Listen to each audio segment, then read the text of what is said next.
Hello friends, welcome to another episode of Blossoms and Bourbon. My name is Mark. I'm the owner here at Creative Occasions, and welcome to my workroom. While we're walking and chatting and such tonight, I'm going to be sipping on this new product to me from J.H. Bard's Distillery in Blacksburg, Virginia. So this is actually a very local distillery. A good friend of mine, Steve, gifted me with this bottle. Thank you, Steve. I have the best friends and clients, you know, that's just amazing. So I appreciate that so much. This is actually their single malt product, which means it's 100% malted barley. That's nice. It's definitely different than a traditional bourbon with the other grains in it, with it being all barley. That's nice though. It's got a nice flavor. It's good. So anyway, we want to talk about, after having received flowers, we're going to use the dozen roses that we created in the last video as an example, but really what we're going to talk about applies to any fresh arrangement that you get. When you get them, first of all, where you put them in your house is important. You want to make sure that you keep them out of direct sun and away from heat sources. Once a flower is cut, it begins to deteriorate. And to slow that process down, it needs to be kept as cool as possible. Ideally, if you could enjoy the flowers in your refrigerator, that would be the best thing for them. But it's obviously not the best thing for you. So keep them in a relatively cool spot in your home.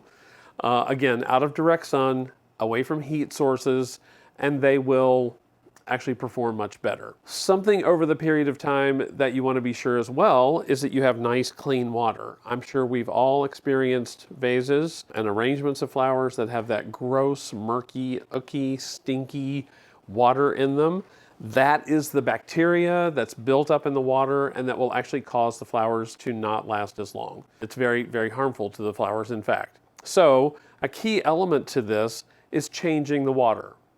Now, this arrangement, as you know from watching the last episode, has a tape grid on the vase, and the greenery is into the tape grid. So you can't reach in and pull up these flowers out of the vase and change the water. So the way that you can do that with this to change the water is simply sit this arrangement down in your sink, and then you're going to move the spigot over the faucet, over the arrangement, cut it on in a very slow trickle, and just let the water run down into the vase. What that's going to do is it's going to flush all the old water out of the vase while it's in your sink, and just let it keep running until you see that it's nice and clear like this. That means all the water will have been replaced and you have nice clean water inside. Now, that will be an important part of making sure that the flowers last a long time and that they stay nice and fresh. If you have flower food, and the flower food may have been provided to you as a part of the arrangement or where you purchase the arrangement. But these little packets of flower food are chemically designed to do two things. One, to help feed the flowers so that they do last longer. And number two, there are also agents in here that are designed to fight bacteria. So it's going to work against that buildup of bacteria and all the stuff that's bad for the flowers. So if you have one of these that you want to use, it's going to be difficult to do with that whole flushing method that we just talked about in the sink. So one thing that you can do, even with an arrangement like this, that has a tape grid and the vase is pretty secure inside, you can take this over to your sink and just tip it over. I wish I had a bucket, I could show you that. You just tip it over and literally you can dump all the water out of this arrangement. The flowers are pretty secure. They're not going to move around, if any at all. And then what you could do is, having mixed this up with some lukewarm water, then use that to pour into the arrangement. You've taken all the bad water or the old water out, mix this up with some lukewarm water, and put it back into the vase.